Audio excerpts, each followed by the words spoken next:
everybody. Hello, everyone. Welcome to our world. It's a sad little world, stuck in our basement with Frazetta paintings behind me.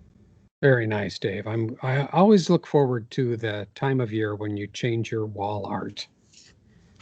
You reminded me last time because that Frazetta's up there now. Yeah. Listeners at home, Google Frank Frazetta, snow giants or Yeah. frost giants. Frost Giant's daughter, maybe, was the And story. very frosty day here today. And It is. I wanted to put on, I put on my boots. I was standing there in my boots. I have nice Sorel boots, great for this weather. My underwear, no pants, and my sword. And my wife said, "Where are you going?" I said, "I'm going to go shovel." Yeah, we're getting 4 more inches now. I'm loving it. It's odd. I'm just being retired, and I don't know, Jeff. I'm doing okay. Like a week and a half with no, like sadness for anything. I'm just kind of love looking out the window. I love seeing these deep piles of snow. I don't mind going out there every other day. We got the 2-inch. Gosh, Go clean that. I have the time and have a nice hot drink and of course I am Vaseline like 4 times a week, so maybe that's part of the trick. Visiting my mom, just doing well. You're doing okay? What you've been doing okay? I'm feeling a little bit of the cabin fever over here. Where Robin and I are having a lot of togetherness time, and she's discussing something with me called togetherness fatigue. She's having togetherness fatigue of me. And you both work at home. Yeah, we do. Mostly. Yeah, no, we're having a great time. But the days get long, and we're getting a little cabin fever. But and what are you reading to keep yourself entertained on what little free time you get? I've got a few books going right now. I'm reading one about a sort of Rome, about Rome. It's actually called Rome and the Sword, which I'm doing some historical research because I'm playing Sword of Rome with 3 other guys on Vassal. So I started on that, which is kind of interesting. I'm reading The Liberator by Alex Kershaw, which is a World War II book about, let's see, what was the guy's name? The guy's name was oh gosh, no, I can't remember the main character's name. Anyway, it's about this guy who goes over, and there's 500 days in Europe, starting with North Africa and then the invasion of Sicily, and then going on into Italy and up into the Ardennes and eventually to liberating a concentration camp. It's a very good book. And it's also now a Netflix. What got me reading the book, I have had the book for a while, but I haven't started it. But there's a Netflix series called The Liberator, and it's really very good. It's 4 episodes, not long enough. I think it should be 8 episodes because they kind of hurry through some things. But it's a very interesting mix. It's animation. It's live action, but animated. I checked out the first minute or 2 the other day because you referred to it, and I had to stop it because the F word was coming out and Laura was sitting there on the couch. It doesn't happen very often. Oh, okay, good. But it was the intro too, so of course they're probably going to have it a little more there. But it looked kind of cool with the rotoscoping kind of filming. Yeah, and I thought it was really good. I finished it last night, finished the 4th episode, and I thought it was really good. I don't know how they do that, but it was amazing. I thought the effects and stuff were really good, and I'm sure it gives them the opportunity to add detail to like tanks and stuff like that, vehicles, so they don't have to go out and get the actual vehicles, but they can present to you an authentic looking vehicle through the miracle of graphics and animation and stuff like that. So and why should it look like every other World War II story, like Band of Brothers or something? Yeah, and just a great story about the trials and tribulations of this leader who takes his group from, let's see, this is a division from Oklahoma and Texas, so it's kind of a mixed. There's some American Indians in there, Native Americans in there, and some Hispanic Americans in there, along with Americans. So there's a little bit of that racial tension that they work out, which is really satisfying to see these guys, working together. And they were really significant in a number of key battles during the war, including Anzio and others. So I think it's really well done. Recommend it highly. Well, I'll get back into it then too. Get in And then I've been reading, as you knew, the Enchanted World series of Time Life books. What? That is crazy. Look, and there's like that's gods. I thought this artwork was particularly cool. This very ghostly paladin or dark knight, and this woman riding on the back of it. This is the one about ghosts. Mm-hmm. And the other one was on gods and goddesses, and one was on sorcerer arts, and one was on mystical beasts, and I know there's dragons in there, and one was giants and ogres. I've just really been had these ever since they came out when I first started in '85 at Hawthorne. It's full of artwork. It's a quick read. There's just some really cool, scary art in there. Oh yeah. Oh man, that's. Whoa. Yeah. Did I go too fast? It's kind of. And I'm just loving it. I'm going to have nightmares. If you get a call in the middle of the night and it's me, please answer the call.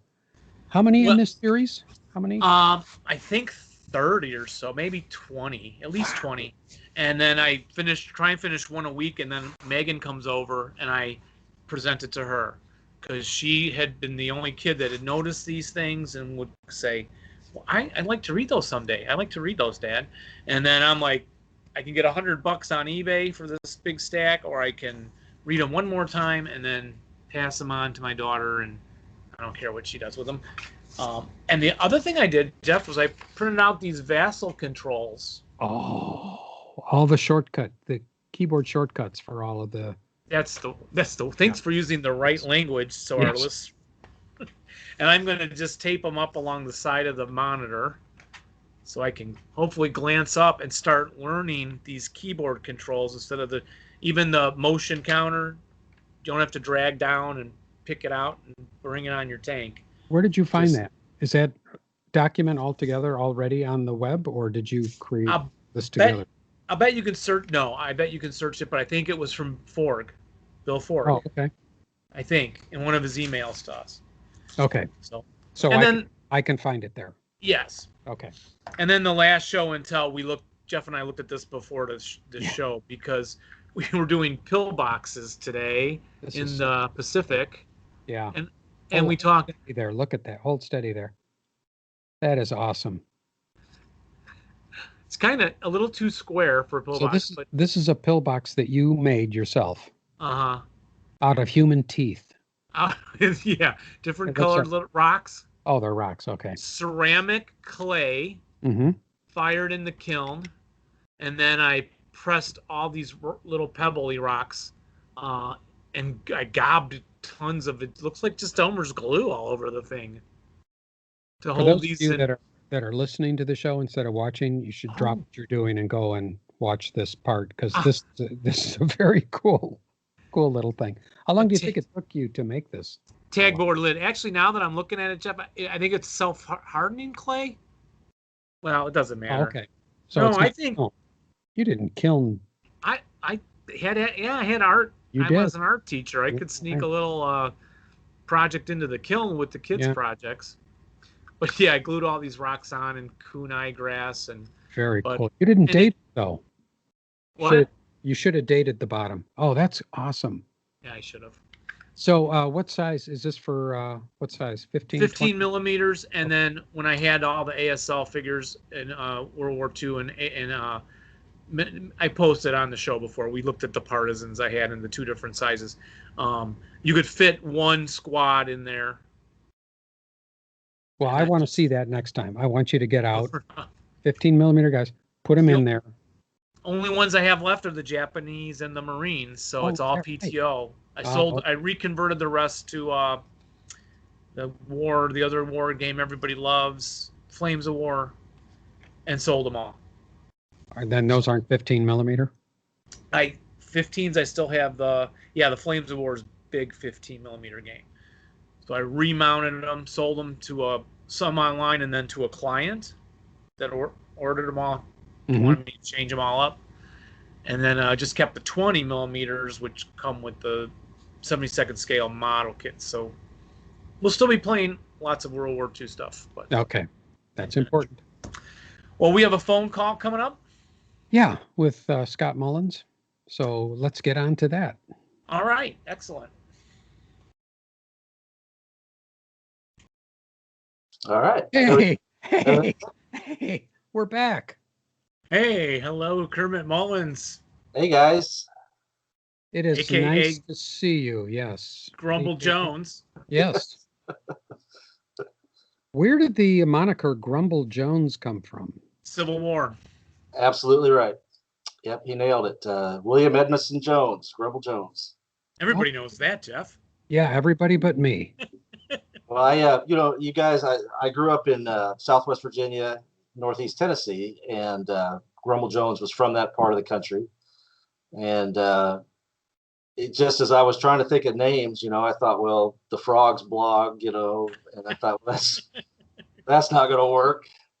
And I, they made you put in a string first for the web address. So I typed Boxcars again, aslblog.blogspot.com, and had no idea what a mouthful that was going to be years later. And I didn't think I could just type Grumble Jones, right? Which is what I should have done. But the name stuck, and it just feels right. It's one of those accidental things. And yeah.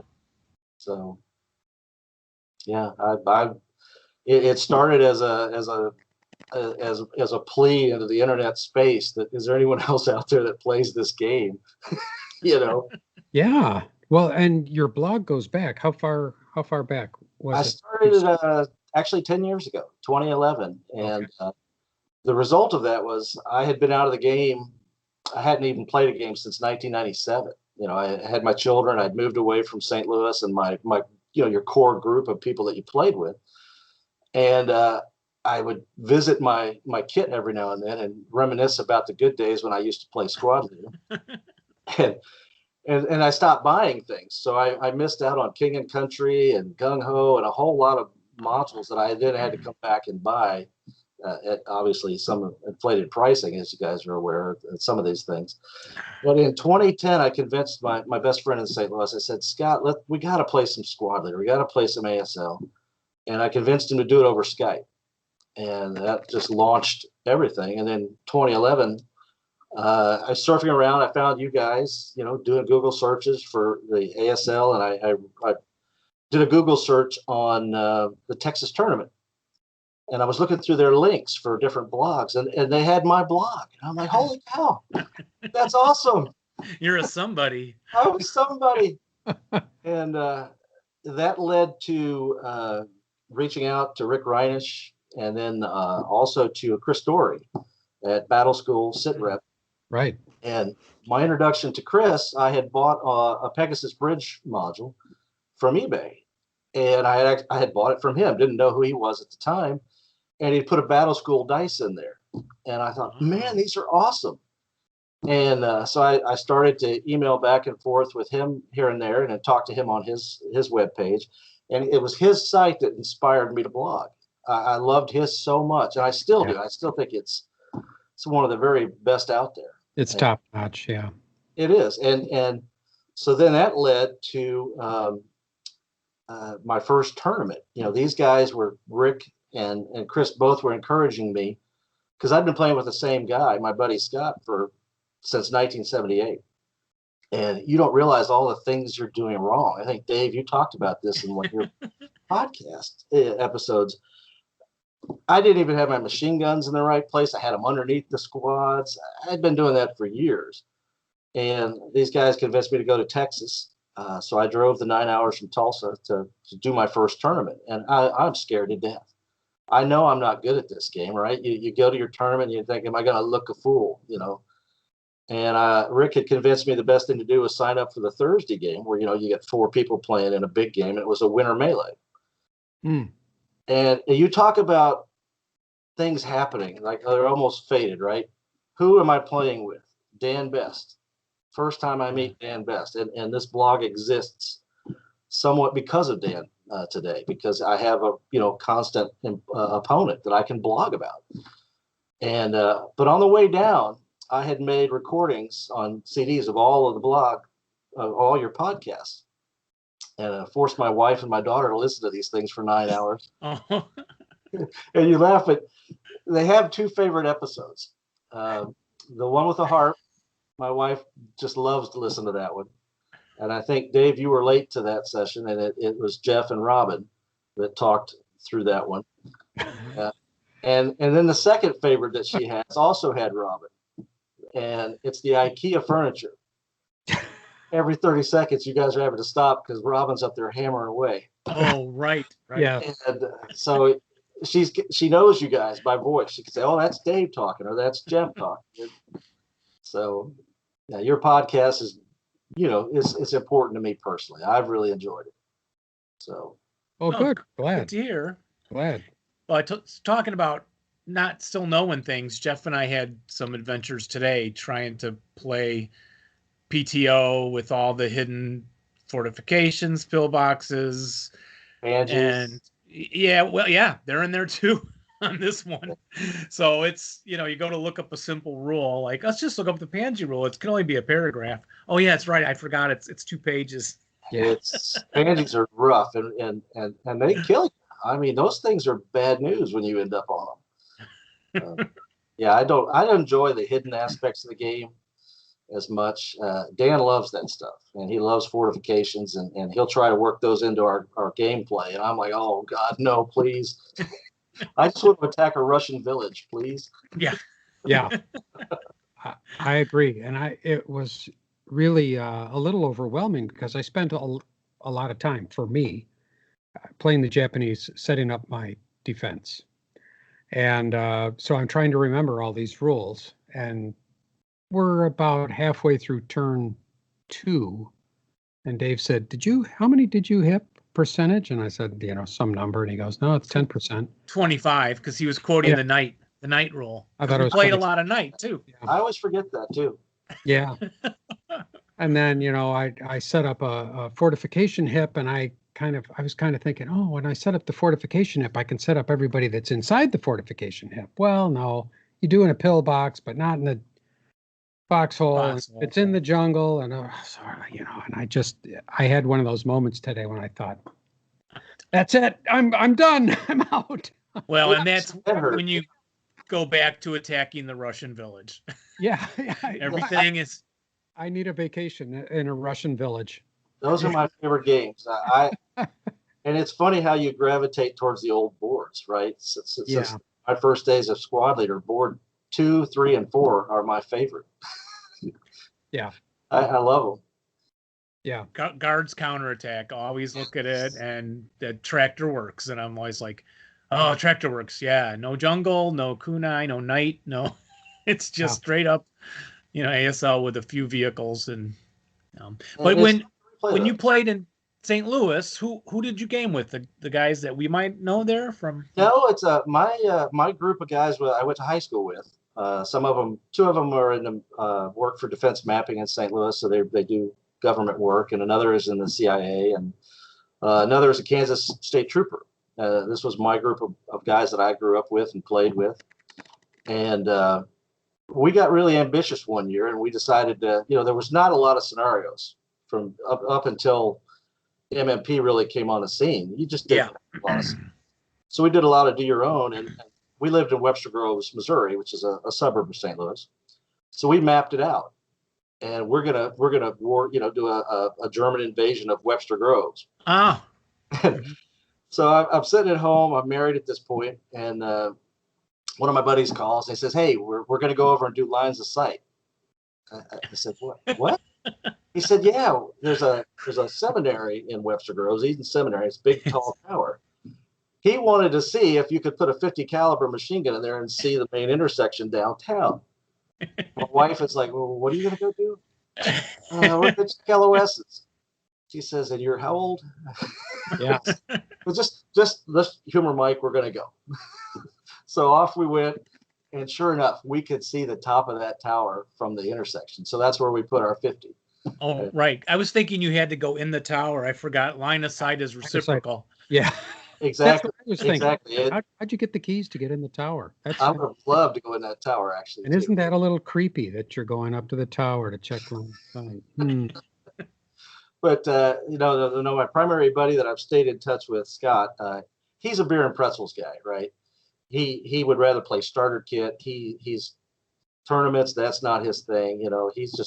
It's just the friendship that we've maintained for the last 30 plus years. And that has a lot of value. Now when I game with Dan, we're fighting for blood, man. That's one of us is going to survive and the other's not. Yeah. But we have a blast. We really do. And I'm sorry, how did you get started in gaming? My gaming history goes way back. I was into toy soldiers from the time I can remember. I think 5 years old. I was living on a farm in Virginia, and my grandparents lived in Philadelphia. And so he would come down. My grandfather would visit with us on the farm, and he brought one year these Confederate Swappets, Britain's models. And it was it, man. I was hooked. I everything I could do with toy soldiers, I did. Then Marks came along. I had my big Navarone Mountain. You guys remember the Navarone Mountain? Yeah. And the Desert Fox set. And I would steal my brother's little people buildings and the houses in the city, and I would set all that up and throw Germans and Americans in there and go all day. And so that kind of led to Airfix. I ran into Airfix 176 scale, right? Yeah. You remember you go to the old KB hobby shops, they'd have Panzerblitz racks, and then they'd have the Airfix ones that you'd spin around, and they were $1 a box. And long story short, I got about 12,000 of those guys today. And I would tabletop gaming. My buddy in Tennessee, he was a couple years older than me. His top bunk was his game board. So we'd be in his bedroom, and me and another guy, our primary opponent, Keith Reimer, who went on to become a Marine major, actually led tanks in Iraq. He introduced me to Panzerblitz. So I'm in his garage playing Panzerblitz, and he just waxed me. And again, I've never felt bad about this. This is a guy that went to Annapolis and actually led tanks. So it's okay to lose to a guy like that. Yeah. But Scott, let me stop you just for a second. Picking up some sound on maybe you're hitting the tapping the table, tapping the desktop. I'll get the air kicked on. Yeah, is that Okay. causing a problem? No, I think it was the I can hear your hands touching the table. hands, maybe. So just try to sit like this. Yeah, I give up. Yeah, there you go. So you could just pick up where you were. Yep. So after that, we moved to St. Louis from Eastern Tennessee, which is a total culture change. But there's a hobby shop there in Webster Groves called Rivendell. So I lived my life there. Dungeons and Dragons was just coming out, and all my buddies were D&Ders, and not a lot of hardcore war gamers. And so we went in there one day, and they had under glass Squad Leader set up, and they apparently had a game on, and it was this brand new game, and I fell in love with it right from there on. And as soon as I could get a copy, I think it was $12 back in 1978, 79. And then you had the gamettes come on, and it was the only war game that I could get my D&D guys to play because you had individual leaders. They kind of gravitated towards the individual aspects of the game, and the small unit sizes and the single tanks. It just had a thing for that no other game really had. Panzerblitz in comparison was just so bland in comparison to Squad Leader. And you guys may have played Tobruk at one time or another. That was pretty detailed with tanks, Avalon Hill. No, but I know of it. Yeah. It was a good game. It was super detailed on the tank fight, but then you really didn't have a good infantry thing. And SL always seemed to me like it kind of merged those two perfectly, and then all the rules started coming out, Crescendo of Doom, which I think was really my favorite rule set at the time. GI Anvil of Victory, you guys probably, I don't know if either of you played GI. We started with Advanced. I started when Advanced came out, and then Jeff didn't start till he came over here one day 15 years ago or whatever. Yeah. Well, I got GI on my 18th birthday, and they changed all the counters, and they were all at March, formation.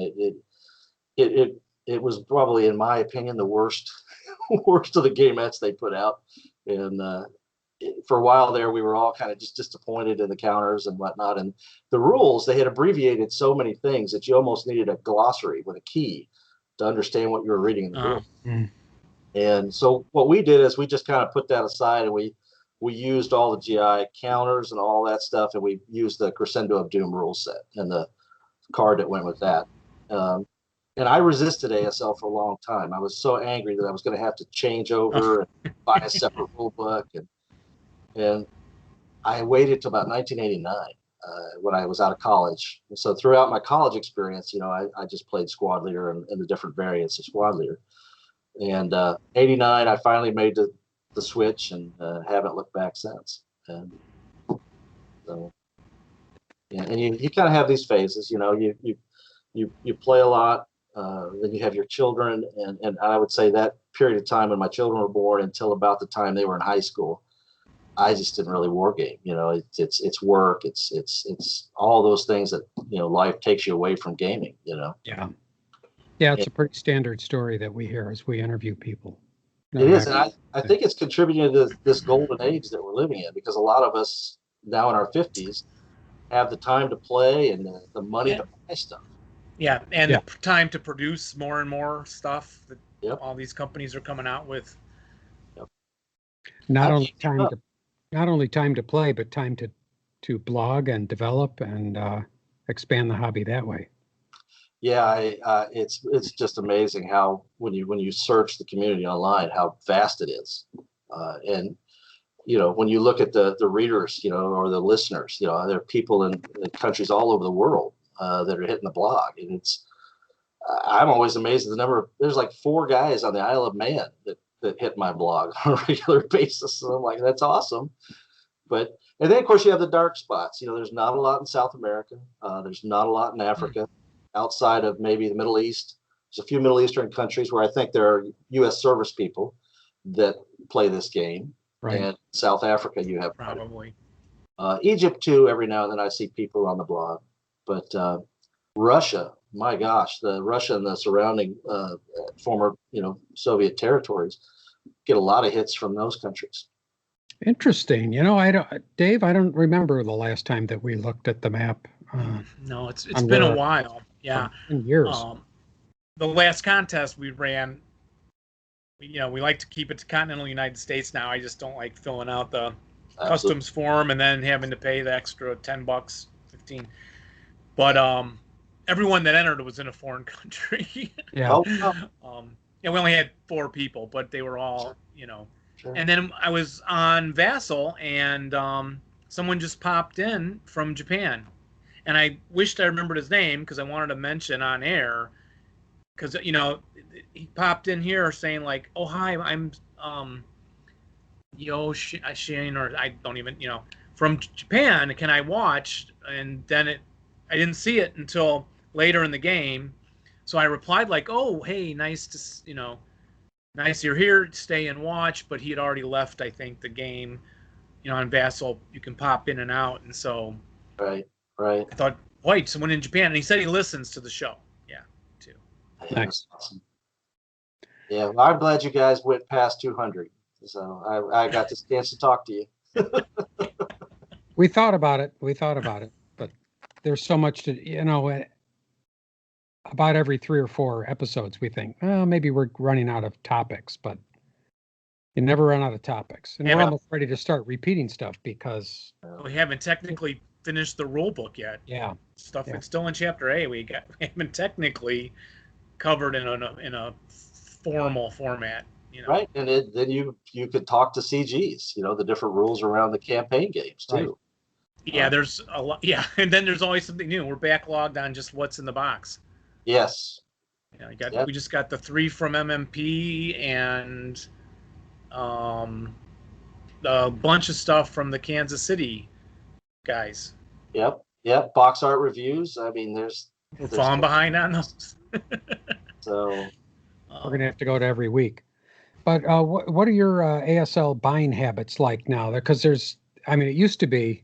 It's funny to go back and listen to shows from 10 years ago because we used to get a lot of mileage out of comedy bits revolving around the scarcity of products, and now those things aren't funny anymore because there's this stuff coming out all the time. You can't keep up, or can you? And I am in the same boat as you guys. I cannot keep up. And it bothers me. You know, I was desperate to get Festung Budapest. I have yet to play a single scenario from it. And that's, yeah, that bothers me. And I've been telling Dan, you know, we need to throw some of those kind of games in, and play some of these things. Danant, I want to get that map out. Yeah, yeah. Operation Schmidt, I haven't done anything on that. Then there's Königsberg. I just got that. Yeah, yeah, that looks great. And I'm excited about George's next offering, which should be coming out, I guess, the end of this month. The Column Bell, I can't even say the word, Steelworks. Which don't know about that one. Fascinated by that part of the, you know, the battle for Khan. So I love everything George does, and Lone Canuck is just some awesome stuff. Yeah, great stuff. That is a funny thing, and you are a very good customer. You don't just buy and what you can play. You have to have a lot more stuff. But isn't that funny how the excitement of getting the new product, and it's like, oh, am I going to get it? Am I going to get it? Oh, they're shipping it, you know, and you're standing by the door practically, and then they get it, you put it on the shelf.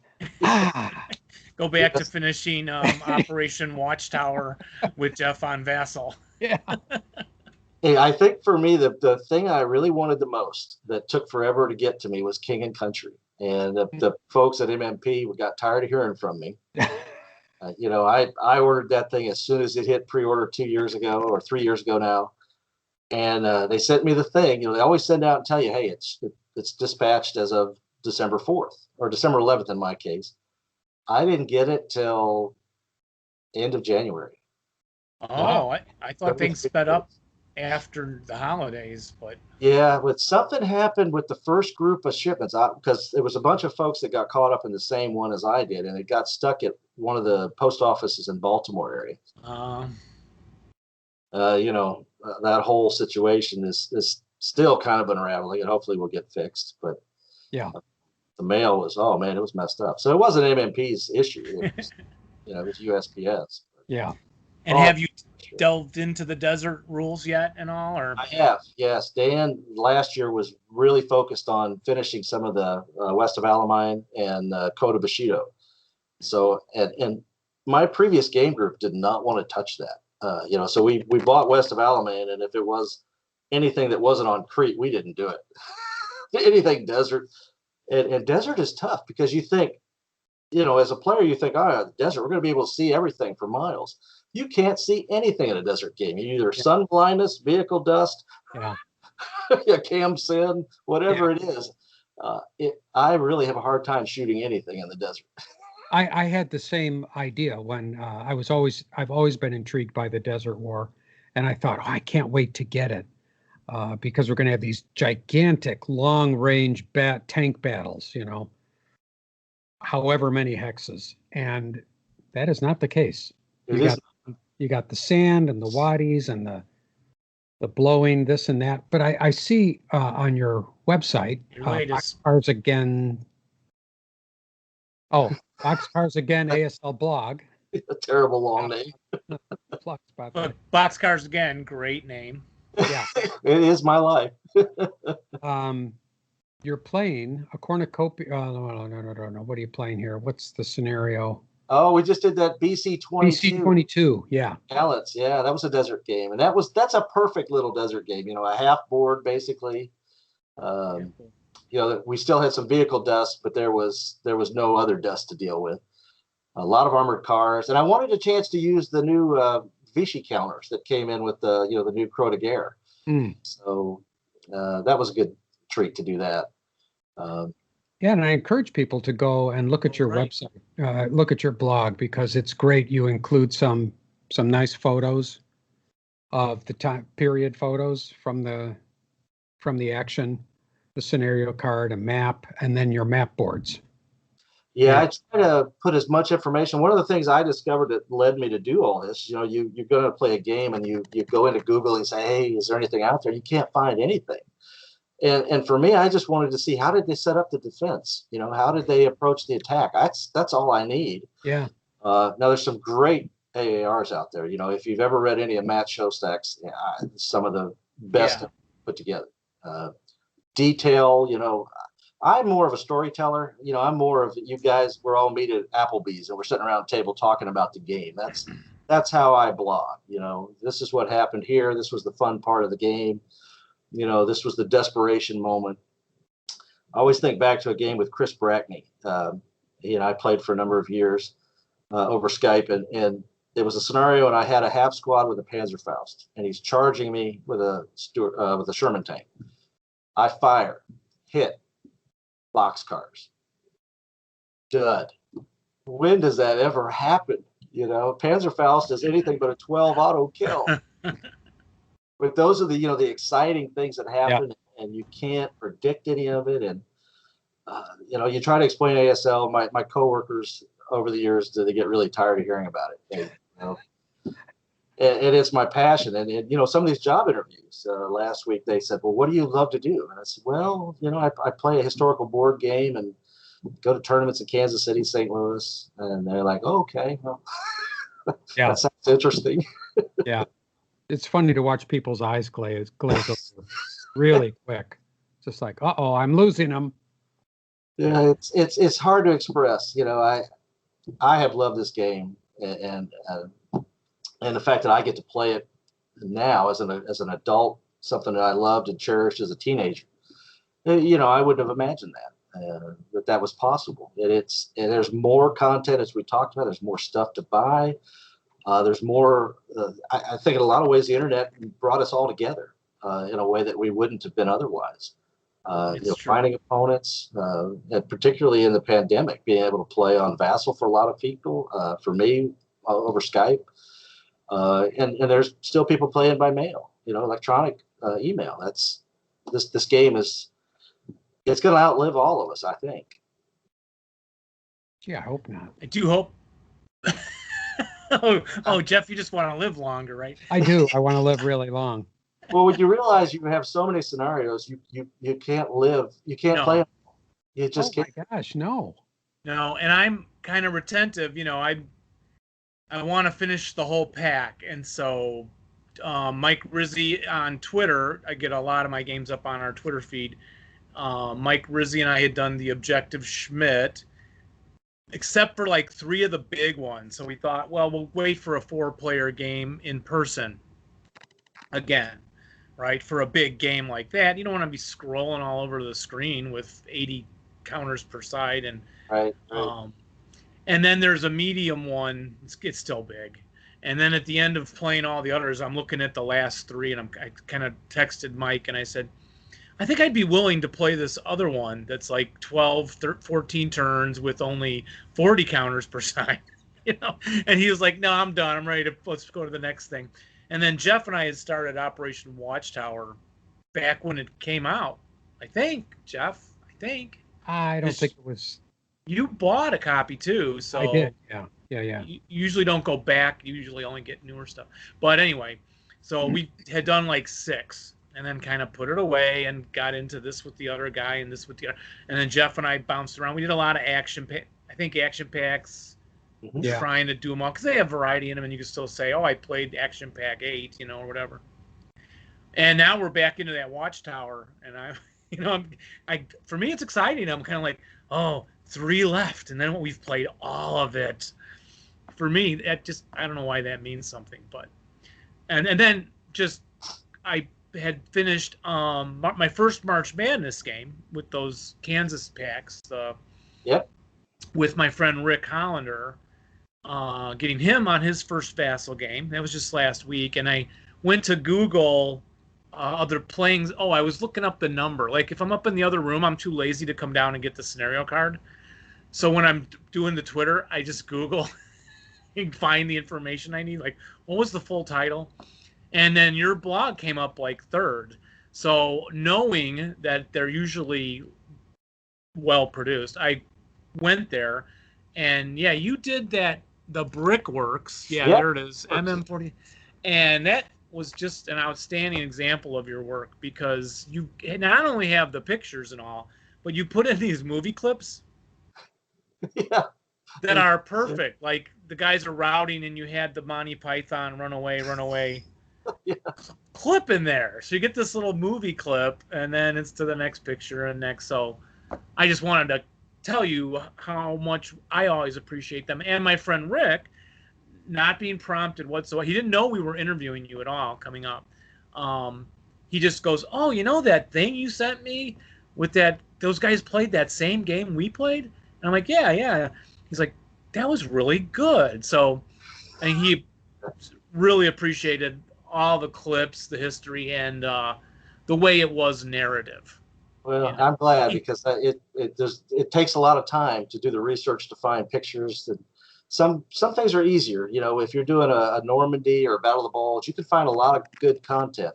Yeah. But if you're doing like this last one for BC 22, finding Vichy French in Syria, oh wow. Are your pictures mostly historically accurate as you can get them? Yes, they are. I put a lot of importance on that, and again, they're not going to be perfect. It's hard to find exact to the actual battle, but there are cases where you can, and then sometimes you'll use a lot of movie clips. You know, like we did the Breakcore Manor.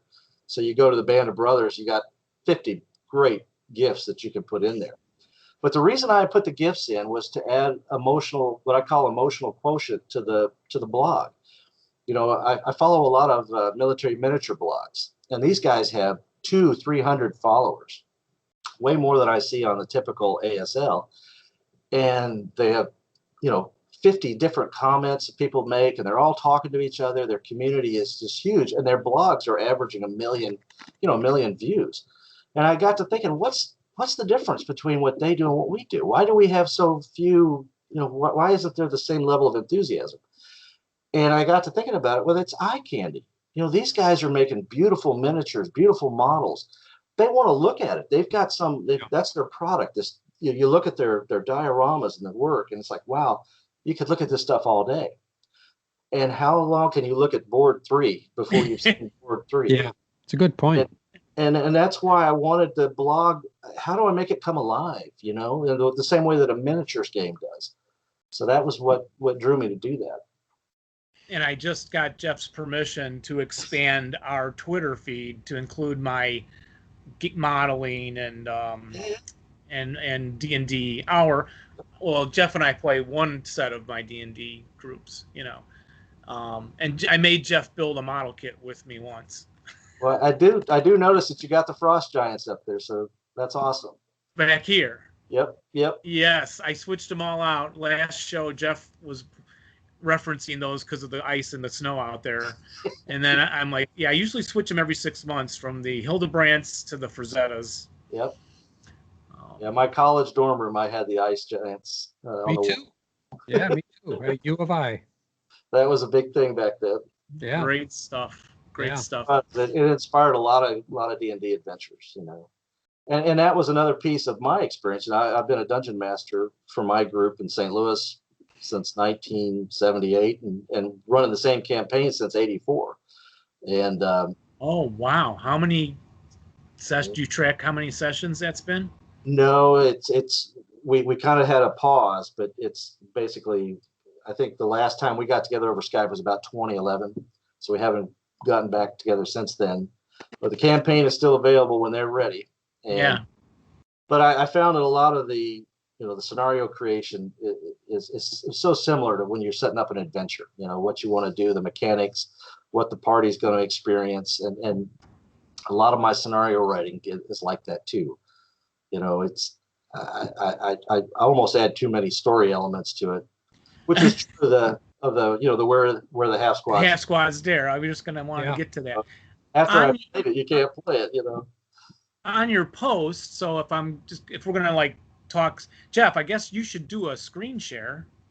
Oh, I can do that. Yep. Forget we're doing YouTube now as well as the audio. And our problem is we start describing our game replays with the Vassal log files. Yep. And we forget to name hexes and stuff. So hopefully, but if listeners are going to go out and find Boxcars again, ASL blog. Just Google it. You can Google Grumble Jones Yeah, ASL. It'll Joe's pop up. put you right there. So then from your base page, you have a bunch of links, Yep. right? These are all the company links, the business links, or it's also the gaming groups? It's you guys are on there. View from the trenches. Little Wars TV, which is a great miniatures group. If you've ever watched them on YouTube, they're fantastic. Wall Advantage Wine and Cheese is a little bit older blog. One of the you've got Roy Connolly's blog on here, Cardboard Warrior, which is awesome and well worth a read. Stu's replays, Illuminated Rounds, those are awesome as well. I mean, there's so much content coming on, and I watched the latest Illuminating Rounds this morning. Those guys just do a great job, and the ASL archive is probably my single favorite website to visit. I spend a lot of time on that website. When I get ready to play a game, that's where I go. I can get the roar stats there. I can get the boards. And they will put a board up there, and if there's overlays and things, it helps me figure out where to position them. I don't know if you guys struggle with that. It invariably I get the overlays placed wrong. I don't know why it's so hard. Yeah, it's nice to have the photographs like from Bounding Fire Productions where you can see it on there. And exactly, really helps. And so that's what I wanted to do, and I wanted to be. I wanted you, when you first came to my site, here's everybody else. Support the whole community, Yeah. Listen to the Two Half Squads. Go watch Stu's replays, Check out the St. Louis ASL site when they talk about, the upcoming tournaments. There's so much content out there. And, and I'd like to hopefully encourage other people. If you have any kind of an itch to write or blog, do it. Don't hesitate. Go out there and get your site going. It doesn't have to be as good as some of these, but get started. No. Yeah. And when I started this thing in 2011, it was awful. I'm embarrassed to read it. It just wasn't good at all. And it evolved, like all things evolved. And I credit Chris Brackney when he and I played the Pegasus Bridge campaign game together. Before that, I really did maybe a couple things. I'd put a couple board shots. I put a lead-in trailer picture of the event. That was it. Nothing. But then as we started playing this awesome Pegasus Bridge campaign, I realized I can tell a story with this. About Pine Coffin and all the things that are going on in this game. And so I kind of got my voice. My blog voice was born during that CG, and I've just continue to expand on that. And I follow a very, a set way of doing every one of them. I'm going to give you the lead-in picture that ties to the event. Then I'm going to talk about what's in my head. It is a personal blog. There are things that I like to get out of my, get off my mind, off my chest. And then you lead into the what's in the game, what's in the scenario. I like to credit the designer, so that who designed the scenario. Particularly some of the lesser well-known scenarios, like the ones that we just did from the Aussie pack, from the break contract guys. That's not stuff that everybody's played, and so you try to do that, and then I take pictures during the game.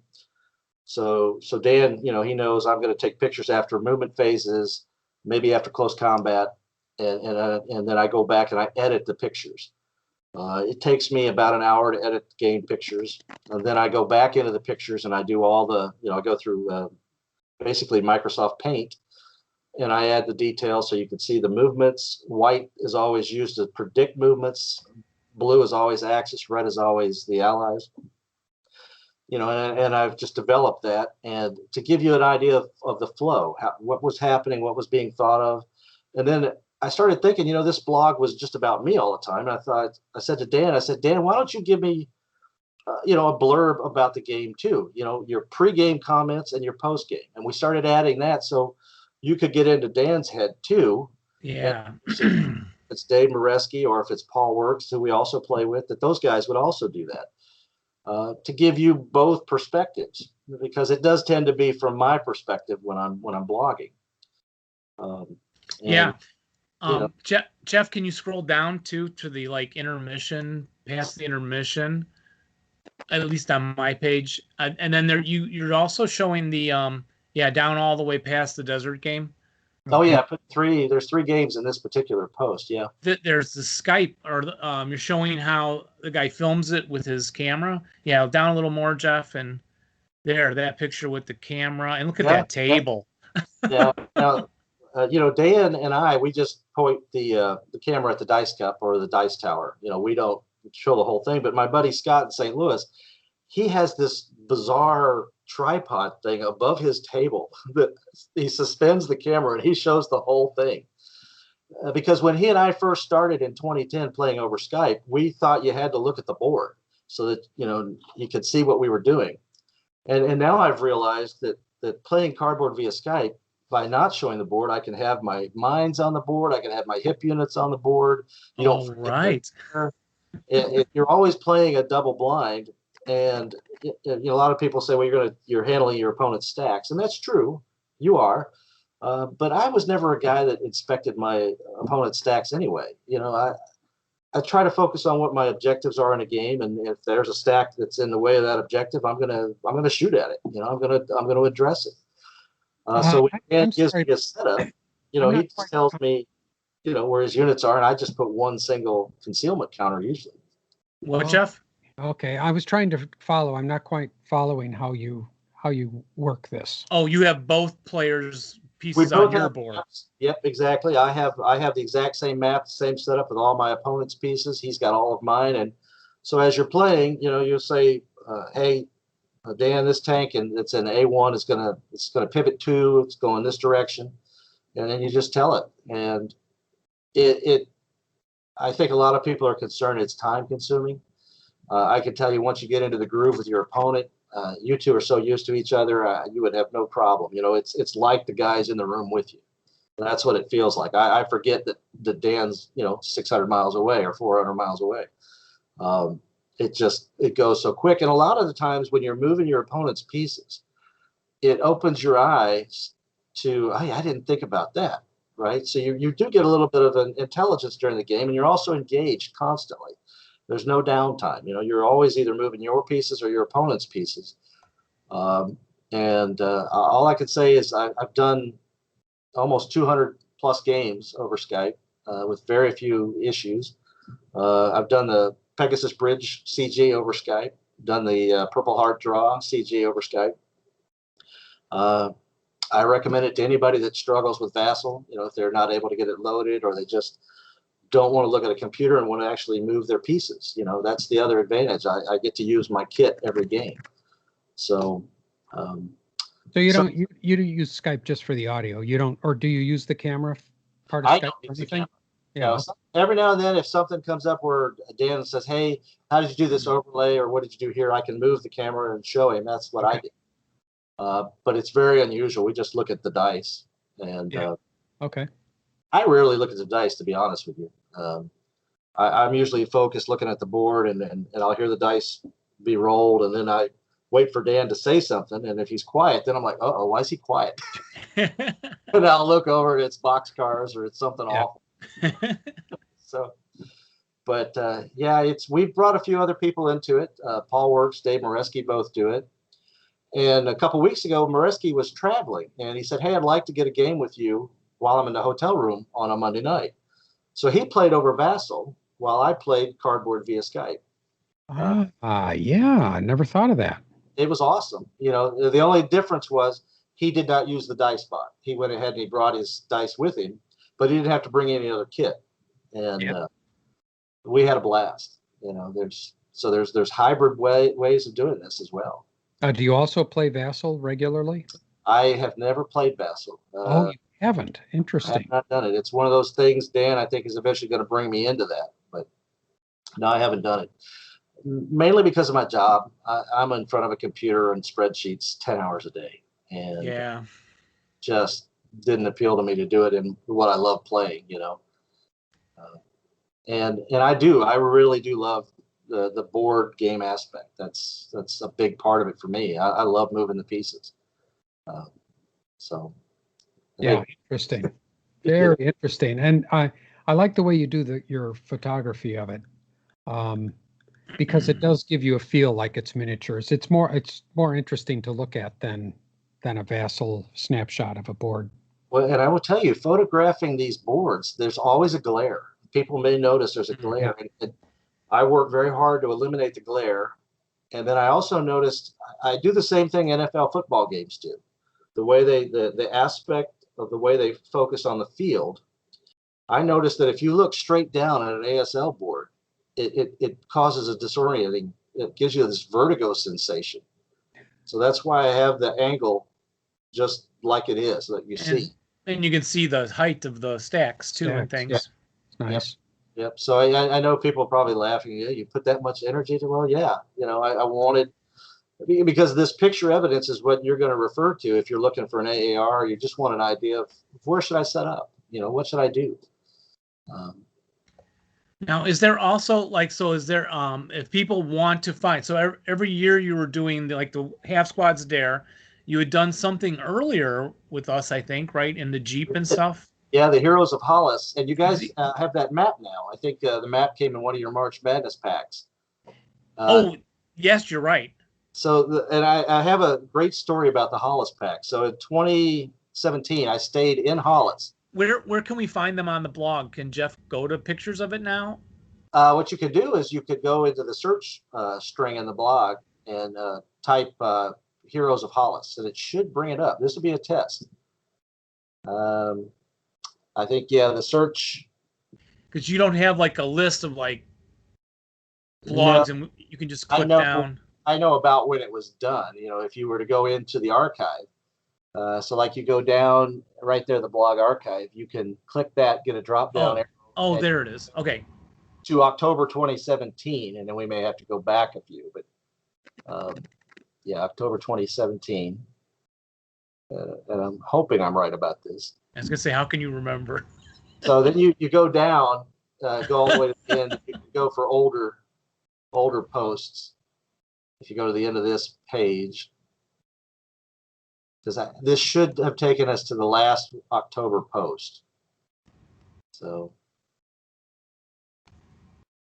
yeah, you don't want to expose everyone to my sense of humor all the time. But yeah, older. Did you see the older post there? The far right corner, right there at the bottom. Oh, you're right there. Yep. Yeah, so that's. Take us to the next post, and yeah, you want to. Heroes of Hollis. You could do that. I think if you go up to the top there in the bar. Yeah, Google Hollis. I got it. I remember this now with the spooky picture. You guys were driving the Jeep and you time traveled. You were on your way to March Madness and you got time traveled. At Hollis, during this zombie thing. And the whole premise was that the Germans had purposely crashed a train of POWs, infected them with this special wave signal, and they were going to attack the ASL center at Hollis and eliminate it because they were learning. American officers were getting better because they were trained in ASL tactics. Yeah, that's right. I still have the Jeep picture on my desktop. So yeah, there you go. There we go. I found the search bar. So the thing about the Hollis map. So when I was there's a scenario that's in the March Madness pack that takes place at Hollis. So for the first time ever in ASL, I'm sitting in a building that's on the map playing that scenario. And it was kind of a bizarre feeling. But yeah, the Hollis is that is hilarious. Is a great area. Yeah. But you guys, great sports to let me do that. Jeff, you should go to the whole blog and just scroll down through it. It gives you the idea of the storyline. and I get carried away. I just remember this was just insanely fun. And well, the number one scenario that I ever put out that has the most downloads is Die Glocke, about the German time transport machine. I think I have over 1,000 downloads for that scenario, which is just crazy. Yeah, this is brilliant. And then the card is down there at the bottom, and you can just print it out. Can you from that? Is it a PDF? Yeah, typically you can. for some reason, I've never been able to put PDFs on Blogger. I don't know why it doesn't support that. So I've had to use pictures. And then when I got Office 10, Publisher is what I use to write my scenarios. I can't make PDFs with those anymore. Oh. There's a reader that helped me out on this last one, and I'm going to ask him again. His name escapes me at the moment, but he was able to turn my JPEGs into PDFs. And then I put the PDFs on the ASL archive. So you can search Grumble Jones on the ASL archive. All the scenarios pop up. And you know, all I tell people is wear your flea collar when you play my scenarios. You know, I could just see Mr. Pitcavage just pulling his hair out that all these play tested dogs are out there. Oh, yes. But you know, life is short, so yes, you got to have some fun like that. It's like that zombie pack from Eastside Gamers. Yeah, Eastside Gamers. Thank you. Yeah. Those guys did a great pack. And then, yeah. Can you sign up and get notifications? Like we get them from Ritterkrieg's blog. Yes, you can become a follower. Okay. I thought I did at one time, but I thought you guys did too. Yeah, I've got 99 followers right now, which is always surprising when there's, I think, 5,000 ASL members on the Facebook page. So there's a lot of them out there. Are you on Facebook as well? Yes. I in fact, that's where most of my hits come through Facebook. If Facebook went away, my blog would dry up. Oh, because Yeah, that's typically where I don't spend a lot of time on Game Squad forum. A lot of other folks are, on the Game Squad forum, right? Which is a very awesome resource as well. Yeah, and what's the other one that just changed their website? ComSim World. ComSim Yeah, World. ComSim World. Yeah. I haven't been on that for years, and I'm not on. I don't go on Facebook anymore, or on Game Squad for that matter. And that's our Facebook for the half squads is not. I don't have any Facebook at all, and Jeff ran ours for the while, and sure. So if your notifications are going into there, then I'm not seeing them. They don't come to our email. That's exactly right. Yeah. Typically. Gmail. Yeah, I think every Sunday when I complete the ARs, I drop them onto the three different sites: the Southwest ASL group, the Kansas City group, and then the overall Advanced Squad Leader. Okay. But Jackson Kwan has done great things with Discord and Slack. At one time, I think right. Slack was active. Yeah, we actually started the Slack group, and we're active in that for a while, and then kind of dropped out. But Jackson was really enthusiastic about that for a long time. I haven't been on there in a long time. I don't know if anybody's still going on there. I haven't either. The thing at Slack that bothered me is I always felt like it was interrupting an ongoing conversation. Yeah. I just didn't feel. It was weird, and I wasn't as able to engage in that medium as I thought I would be able to. Yeah, and then there's Discord. I know there's a lot of people that move over to Discord, but I gotta be honest with you. There's only so many hours in the day, and like you, I'm in front of the computer all day. I was just kind of laughing with Dave earlier because I spent an aggravating day on whatever it was, 5 lines of code, trying to figure out how to get this program to work. And by the end of the day, then Dave and I played at 3:00 like we usually do on a Monday. Sure. And we're looking into some arcane little rules, and I just about lost my mind. So you can only do what you can do. And Discord has not been high on our list of things to do. We haven't figured out why we would need to be there. Maybe somebody can convince us. I don't know. But anyway. Well, I enjoyed the interviews you guys did at like the Chicago ASL event, and those kind of things were really, really interesting. Yeah, it's a lot of fun. Yeah, we'll look forward to doing that again if we ever get through this COVID thing. So how has COVID and all that affected your gaming? Is it just...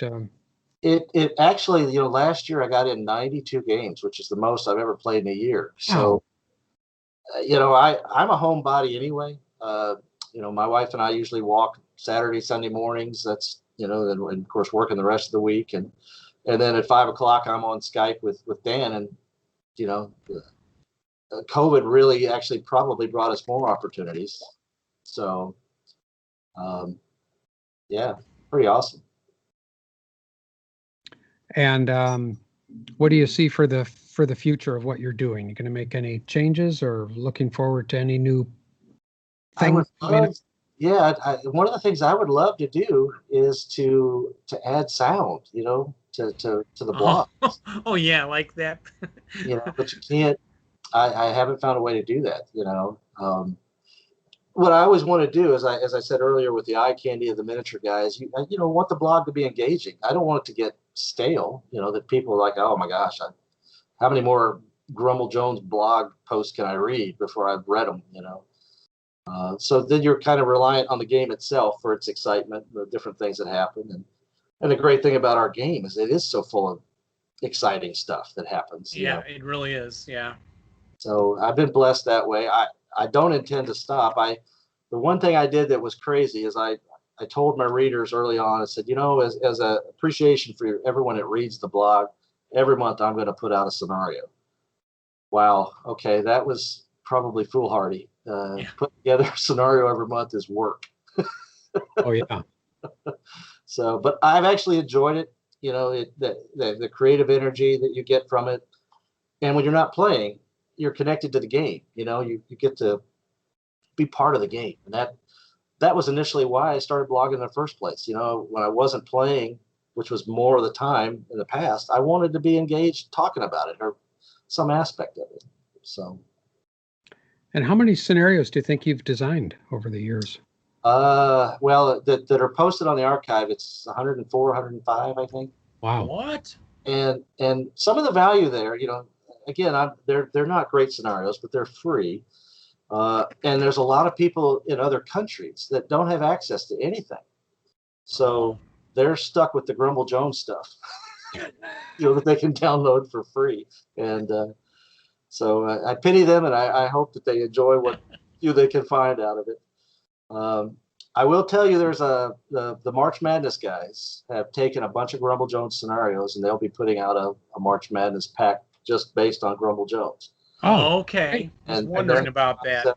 They're in the process of play testing all of my scenarios, or at least the ones that they thought would be worthwhile. Did you send us any a long time ago when we had mentioned making a pack? Yes. I sent you it was a goofball project. Ken Knott had reached out to me. He said, hey, we got to get a way to get Mark Pickett to put these guys on his site. So they got to have a publication. Right. Yeah. So I signed up. I was all over that. And it was tongue in cheek. I sent you guys half boards with half squads, each of the scenarios. They were different movie moments, and they were silly. Yeah. I mean, Planet of the Apes was in there. I remember I remember all of it. Yeah. And I said at the time, probably if I retire, I can get this published. Well, it's already been a year. It's expensive to publish. I figured I would just talk to like Bounding Fire or, because they were the only ones that we had a real good relationship with. Yeah. That made stuff. But then the idea of getting something published just to get on the pitch site became less of a thing. And then, so yeah, I may still jump back in there. I mean, I guess you can always do it digitally too, but it's so much easier today than it was even back then. So many tools. And when I did the Where Eagles Dare mock up, I reached out to Rick Reinish, and he did all that wonderful map work. Yeah, that's right. We thanked him. Yeah. But when I went to print those, I thought I had these grandiose ideas. I'm going to print one for everybody that wants one. No. $36 a sheet. Wow. And yeah. So I made a few people like yourselves copies that you guys definitely deserve one, because again you've always been very supportive of my blog, and I appreciate it. You guys, it's been fantastic. So well, and it's partly because you've been in contact with us, and so we talked about, and I don't know who suggested this, but that we start talking to people who do the blogs, and this was even like 8 or 10 years ago. Sure.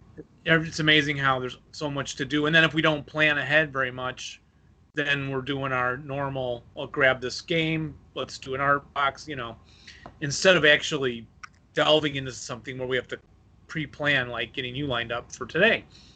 But I think should go ahead and hit more of these blogs in this. So you're like our first blog Awesome. person, I think. I appreciate you guys talking to me. It's a thrill for me. So. Well, we're glad you could take the time, and your work is amazing. And we really, again, we encourage people, if they're not going to your website, they really should, because it is a lot of fun and well done. And just everybody keep rolling the dice, keep playing the game, Yeah, absolutely. Absolutely. So how can people find you other than your blog? How would they find you, like on Facebook, or they just look up? There's actually a lot of guys that have reached out to me on Facebook. So, okay. And I'm always a little hesitant on Facebook because I save all my family pictures there. It's a place to connect with coworkers and family. But then I started getting friend requests from the ASL community, and so I usually will accept those. I'm very apolitical. I don't, it's better to stay away. So if a person is, because I don't know them personally, same problem you guys would have, where fans want to interact with you, but they don't really know you. So I kind of stay away from that. If somebody is really political on their Facebook page, no, I don't want that. Yeah. No. What I love about Facebook is all the groups that I'm part of. Civil War groups, Civil War history is my first passion, and I just love to interact with people on that, and then old coworkers, people I went to elementary school. It's just been a blessing to reconnect with so many people. And I move around a lot. My job has forced me to move. So I live in places like Quincy, Illinois, where I don't really have any family or friends here. So it's important to have, access to my extended family, friends, coworkers. So I have these, extended relationships. And all the friends that I've made since I've been blogging, guys like Chris Story that took the time to reach out to me, and Rick Reinish. Jackson Kwan has been just a phenomenally supportive person to me. Yeah. And I've never met Jackson. That's the strength of this community. And it's awesome. My life, even though I'm sitting here unemployed, my life is fantastic because I have this ASL component, which is my passion, and delivers so much goodness. I don't know what else to say about it. It's been awesome. So. It's amazing. So, well, we'd like to thank you for taking the time out today to join us. Yeah. Well, I've looked forward to this for a long time. So. Yeah, us too. Too. So we wish you very well, and we'll see you in the various ethers as things go, and look forward to talking to you again in the future. Yeah, now that you're closer in Quincy, we'll have to make that work out, getting together some way, or after all this COVID. And well, you never know. One of the jobs that I've been interviewing with and talking to people closely is in Sycamore, real close to DeKalb. So yeah, that gets you closer. Yeah, you never know. So somebody in Arlington Heights, get Kermit a job now. You need him to move to Chicago, or just not Chicago, Arlington Heights, right in Jeff's neighborhood. Yeah, that'd be great. That would work out great. I was tickled to talk to you, and I really appreciate the time. All right. Well, thank you very much. Take care. Thank you, guys. Take care. Oh, and remember, wait a minute. We got to do a sign-off. Right. We do. Yeah. Roll low and rally well, but not when you're playing us. I mean, for crying out loud. Can't change things. All right. Take care. See you guys. Bye.